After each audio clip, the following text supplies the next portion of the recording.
চলমান সংকটে শান্তিপূর্ণ রাজনৈতিক সমাধান ও হত্যাকাণ্ডের সঠিক বিচার না হলে এই সরকারের ক্ষমতায় থাকার নৈতিক অধিকার নেই বলে মন্তব্য করেছেন সুশাসনের জন্য নাগরিক সুজন সম্পাদক বদিউল আলম মজুমদার।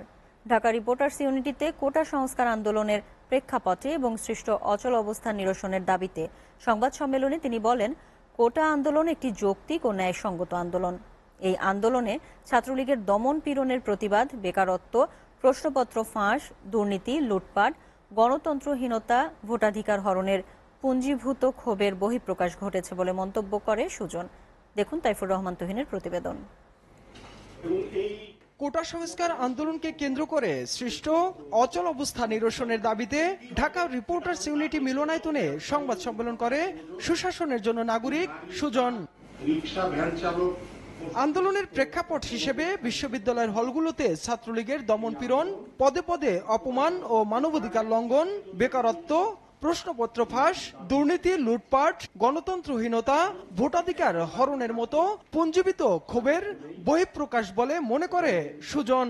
আমরা বলেছি যে রাষ্ট্রীয় অব্যবস্থাপনা, দুর্বৃত্তায়িত রাজনীতি, রাষ্ট্রের নীতি নির্ধারক সবকিছুর উপর থেকে তরুণদের আস্থা নষ্ট হয়ে গিয়েছে। এখন কোটা সংস্কার এটা ছিল আমরা মনে করি একটা উপলক্ষ মাত্র, যাকে কেন্দ্র করে পুঞ্জীভূত ক্ষোভের বিস্ফোরণ ঘটেছে। আওয়ামী লীগের রাজনৈতিক পরাজয় হয়েছে মন্তব্য করে এই আন্দোলনকে গণ অভ্যুত্থান হিসেবে দেখছেন বক্তারা।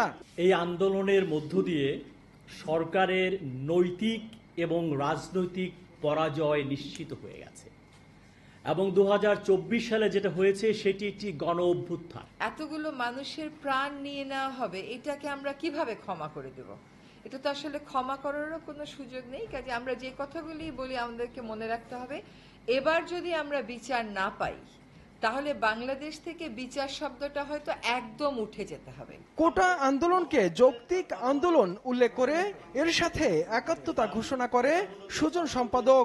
এই তরুণদের ভোটের মাধ্যমে সমর্থনে আওয়ামী লীগ ভূমিধস বিজয় পেয়েছিল 2008 সালে। আর এখন পুরো তরুণ সমাজ সেই হাই স্কুলের ছাত্রছাত্রী থেকে আরম্ভ করে বিশ্ববিদ্যালয়ের পড়ুয়া ছাত্রছাত্রীরা সবাই এখন এর বিপক্ষে, আওয়ামী লীগের এখন বিপক্ষে দাঁড়িয়েছে। তো কি ঘটল, কেন ঘটল? এবং আজকে এই যে ছাত্র সমাজ যে তাদের দাবি এইসব নিয়ে সামনে এসছে, আমরা সুজনের পক্ষ থেকে তার প্রতি একাত্মতা জ্ঞাপন করি।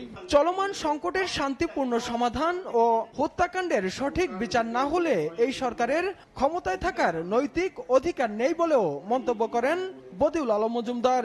যে খুন হয়েছে, এই খুনের বিচার করতে হবে। দেশটাকে যে কারাগার বানানো হচ্ছে এটার অবসান ঘটাতে হবে। দুর্নীতি, দুর্বৃত্তায়ন, লুটপাটের যে স্বর্গরাজ্যে পরিণত হয়েছে এটার অবসান ঘটাতে হবে। শুধু তাই নয়, তারা যেসব অন্যায় করছে তাদের আলটিমেটলি হয়তো এই সরকারের আর কোনো অধিকার নাই তাদের রাষ্ট্র ক্ষমতায় থাকার। Taifur Rahman Tuhin, SA TV, Dhaka.